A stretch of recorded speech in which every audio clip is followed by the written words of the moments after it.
नमस्कार, मेरा नाम रितेश भाई पटेल है। मैं चौथी कक्षा में पढ़ती हूँ।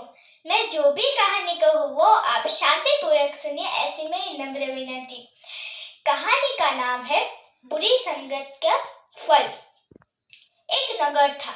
उस नगर में गोपाल दास नामक एक व्यक्ति रहता था। उनका बेटा अमित सभी प्रवृत्तियों में आगे ही रहता था। एक दिन अमित बुरी संगत में फंस गया। वह बुरे बुरे लड़कों के साथ फिरने लगा। गोपाल दास ने एक दिन ये सब कुछ ध्यान से देखा और गोपाल दास ने अमित को कई बार समझाया। अमित पर कोई भी असर न पड़ा। एक दिन गोपाल दास बाजार में से एक आमों भरी टोकरी लेकर आए। उनमें एक सड़ा आम भी लेकर आए।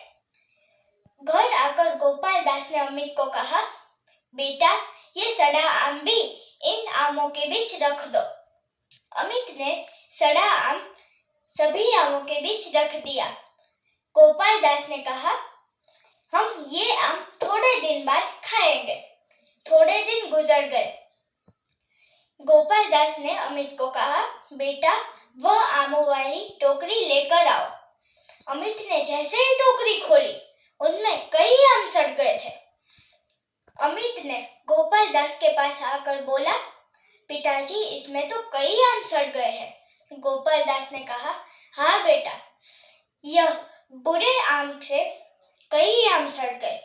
तू तो न जाने कितने बुरे बुरे लड़कों के साथ फिरता है, तो तेरा भी जीवन इन आमों के जैसे बर्बाद हो जाएगा। अमित की आंखें ये सुनकर खुल गई।